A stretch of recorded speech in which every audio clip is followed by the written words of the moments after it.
Hello everyone. आज के हम इस लेक्चर में जो कल हमने लास्ट लेक्चर पढ़ा था कंटिन्यूटी के कुछ क्वेश्चन किए थे, उसी में आज आगे बढ़ते हुए कंटिन्यूटी का नेक्स्ट क्वेश्चन करते हैं कि फलन f x equal to mod x plus mod x minus one की एक्स इक्वल टू 0 और एक्स इक्वल टू 1 पर सातत्यता की जांच। ये अब की बार हमारे तरफ से फलन दे रखा है कि f x equal to mod of x plus mod of x minus one की एक्स इक्वल टू 0 और एक्स इक्वल टू 1 पर सातत्यता की जांच करनी है। पहले सातत्यता की जांच करने के लिए हमें क्या करना है कि लेफ्ट हैंड लिमिट और राइट हैंड लिमिट निकालनी है कि और ये देखने हैं कि हमें इनके मान क्या क्या आते हैं। तो सबसे पहले जो हमारा ये फलन दे रखा है हमें f x equal to mod of x plus mod of x minus one, तो हमें इसको ओपन करते हैं कि f x equal to mod of x plus mod of x minus one हमारे पास क्या क्या पॉसिबिलिटी होंगी, उसके अकॉर्डिंग हम इसको मान को मोड को हटाते हैं इसके को। तो सबसे पहले हम ये देखते हैं कि x 0 और 1 पर, तो यदि हमारे पास x लेस देन 0 हो तो इसका मान क्या होगा, इक्वल टू 0 हो तो क्या होगा, ग्रेटर देन 0 हो, लेस देन 1 हो या ग्रेटर देन 1 हो। तो ये 4-5 पॉसिबिलिटी बनेंगी। तो सबसे पहला केस है कि x लेस देन 0, तो x लेस देन 0 की स्थिति में मोड x को लेंगे माइनस एक्स, माइनस में आएगी इसकी वैल्यू को। इसी तरह x माइनस वन, 0 से तो ये भी नेगेटिव में आएगी माइनस एक्स माइनस वन, क्योंकि मोड x जब 0 से इसकी वैल्यू कम है तो हमें इसके लिए मोड को हटाने के लिए माइनस चिन्ह लेंगे। मोड x का मतलब ये है कि हमारी वैल्यू पॉजिटिव आनी चाहिए।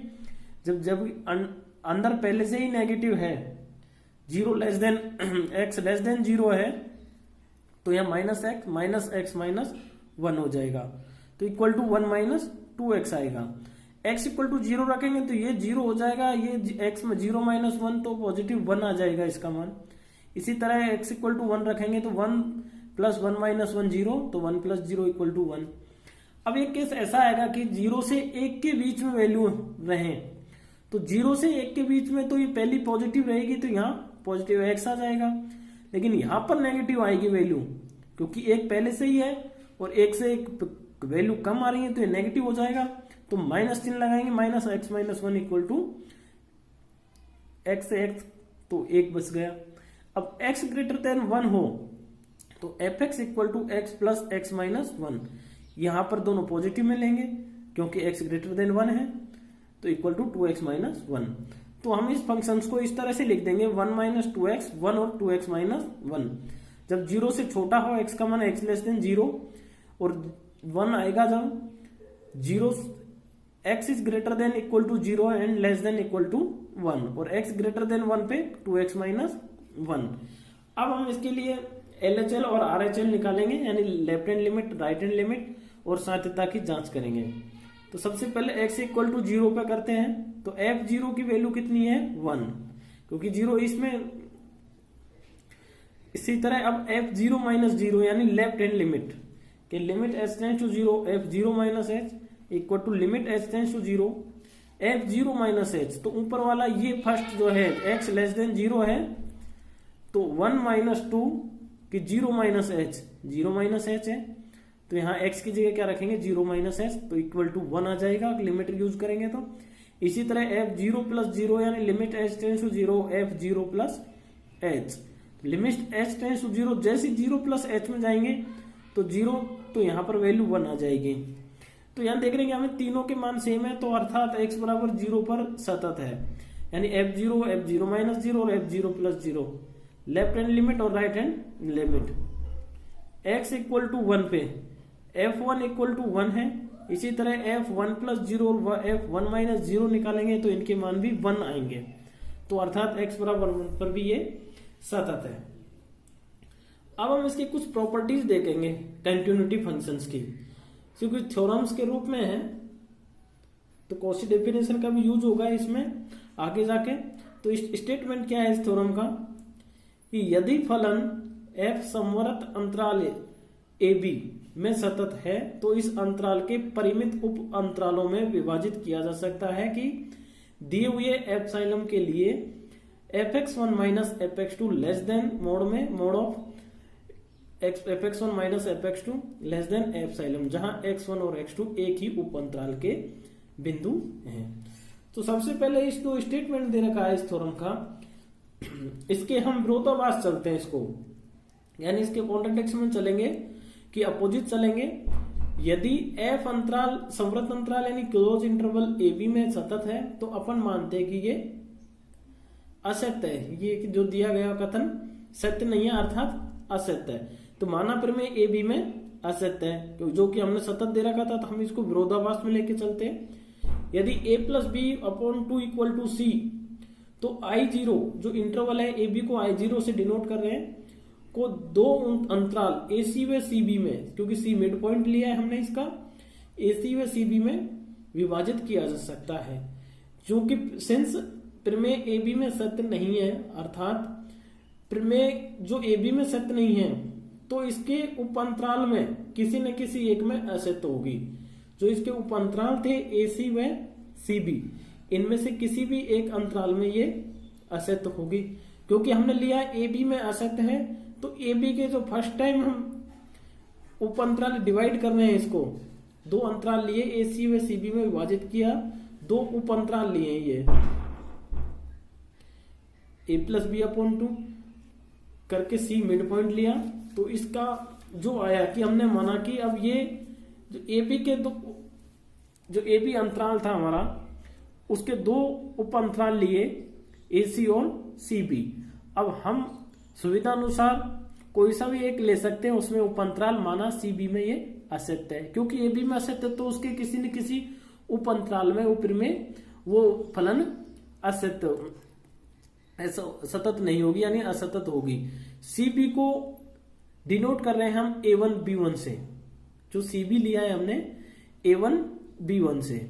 फर्स्ट वाला A1 लिया, इसको B1 equal to I1 denote कर रहे हैं। इसकी लंबाई आएगी 1/2 B माइनस A, क्योंकि जो हमारा जो फर्स्ट इंटरवल था ए बी, तो उसका हाफ हो गया एक तरीके से ये, तो इसकी लंबाई हो जाएगी B माइनस A/2। अब पुनः कि I1 equal to A1 B1, जो हमने ये लिया है इस I1 B1 A1 B1 ले लिया इसको, यानी CB था हमने जो कि दो समान उपअंतराल C1 और C1B, इसकी भी एक मिड पॉइंट C1 ले लिया इसको, और दो में विभाजित करते हैं। इन अंतरालों में कम से कम एक में सत्य नहीं होगी, क्योंकि जब CB में ही वो प्रमेय सत्य नहीं है, फलन सत्य नहीं है, तो इसके किसी न किसी एक उपअंतराल में वो कंडीशन सेटिस्फाइज करेगा, अर्थात प्रमेय इन अंतरालों में कम से कम एक में सत्य नहीं होगी। जो हमने माना उसे हम A2 B2, उसमें लिया था हमने A1 B1, इसमें किसी एक को लेके C1B या C1 में से हमने माना उसे A2 B2 मान लिया और उसको I2 इंटरवल नाम दे दिया। इसकी लंबाई B माइनस A/2 स्क्वायर हो जाएगी, क्योंकि फर्स्ट में थी B minus A/2, second time हो जाएगी B माइनस A/2 का 2 स्क्वायर I2। अब इसी प्रकार समधि भाजन की जो हम प्रक्रिया अपना रहे हैं, इसको इस प्रक्रिया की पुनरावृत्ति करते हुए हमें समृत अंतरालों का एक अनुक्रम प्राप्त होगा। तो सबसे पहला ए बी था, उसके बाद A1 B1 आया, A2 B2 डॉट डॉट करके AN BN आ जाएगा आगे। तो इसको डिनोट किया हमने I0 से, इसको I1 से, इसको I2 से, इसको IN से। तो यहाँ एक जो अंतराल है इनका एक अनुक्रम बना है हमारा सीक्वेंस। तो I0 जो सबसे फर्स्ट था वो सबसे बड़ा अंतराल था, उसके बाद I1, फिर I2, फिर IN। इसको हम इस तरीके से लिख सकते हैं, A is less than equal to A1, less than equal to A2, dot dot और less than equal to AN, similarly less than equal to B तक आ जाएंगे, BN less than equal to B2 BN। अंतराल जो IN की लंबाई आएगी B minus A/2 की पावर N। जो फर्स्ट की आई थी B माइनस A/2, सेकेंड की थी B माइनस A/2 स्क्वायर। nवे अंतराल की IN की लंबाई आएगी B minus A/2n as n tends to infinity. प्रत्येक अंतराल में प्रमेय सत्य नहीं है, क्योंकि हम लोग एक अंतराल में इसको असत्य लिया था, तो किसी न किसी जो फलन को वो असत्य होगा। माना अनुक्रम AN व BN एक अद्वितीय सीमा x0 को अविश्रित होते हैं, तो x0 belongs to AN BN, x0 को बिलोंग्स टू कर रहा है AN और पी एन जो अनुक्रम लिए हमने, तो हम A N B N is subset of A B for each N belongs to N. फलन जो हमारा दे रखा था स्टार्टिंग में ए बी में सतत है, अतः यह x0 पर भी सतत होगा। ये तो हमने फिर में जो हमारा विरोधाभास लेके थे वहां तक चले किए इससे। अब हम इस अनुक्रम ए एन बी एन एक अद्वितीय सीमा x0 को अभिसरित करते ही माना हमने, तो x0 belongs to a N B n, फलन ए बी में सतत है, फलन f है जो, अतः यह x0 पर भी सतत होगा क्योंकि x0 भी इसी इंटरवल यानी अंतराल का पॉइंट है। तो अब कौशी डेफिनेशन से हम कह सकते हैं कि जब x0 पर सतत होता है तो fx minus fx0 less than epsilon y2 mode में आता है ये whenever x minus x0 less than delta, delta 0 पर एक धनात्मक राशि है, ग्रेटर देन 0 है। अब x1 x2 इंटरवल in में हमने 2 पॉइंट लिए, तो इसका यूज करेंगे हम इसमें fx1 minus fx0 less than epsilon y2 and fx2 minus fx0 less than epsilon y2। अब हम इसका मान हमें निकालना है mode of fx1 minus x2। ये 2 पॉइंट हमने इसी इंटरवल in में लिए हैं। fx1 minus fx2 equal to fx1 minus fx0 plus fx0 minus fx2। इसको हमने एक बार तो सब्ट्रैक्ट किया फिर ऐड किया fx0 को, क्योंकि अब हमारे पास इसमें mod of a minus b, mod of a plus b less than equal to mod of, ये इसमें यूज कर रहे हैं हम mod of a plus mod of b।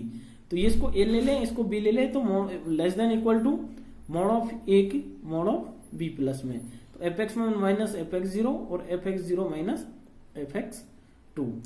तो ये जैसे ये दोनों मान आ गए हमारे पास में, तो इसी प्रकार इसका मान epsilon y2 plus epsilon y2 equal to epsilon, जो ये मान आए हमारे पास में इन वैल्यूओं को हम इसमें रख रहे हैं, तो ये एप्सिलॉन y2 फिर इक्वल टू एप्सिलॉन, क्योंकि इसकी वैल्यू थी हमारे पास में fx1 minus fx0 less than epsilon y2। इसी तरह हम इसको यूज कर रहे हैं। यहां पर जो fx2 माइनस fx0 है तो माइनस में वो प्लस हो जाएगा इधर।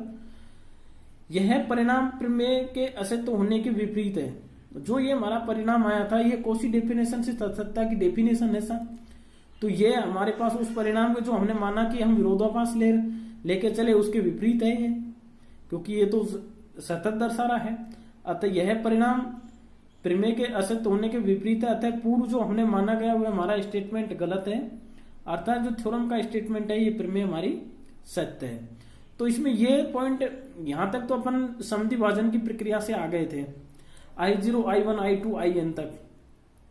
इसके बाद जो AN PN एक अद्वितीय यूनिक सीमा पर लिमिट ली इसकी x0, तो x0 इसमें IN BN में से लिए, फिर 2 पॉइंट लिए x1 x2 IN से, और इस जो कौशी डेफिनेशन सततता की जो परिभाषा होती है fx माइनस fx0 मोड में लेस देन एप्सिलॉन y2, इसका यूज यहाँ किया।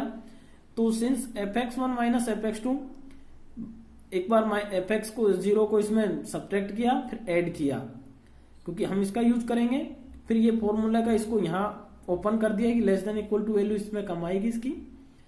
तो हम ये देखते हैं कि जो आगे हमारा ये वैल्यू आया, जो हमने वो प्रमेय ली थी हमारी, उसके ये विपरीत आया, क्योंकि हमने स्टेटमेंट माना था कि दिया गया कथन कि असत्य है, अर्थात प्रमेय को हम असतत लेके चले थे उप अंतरालों में।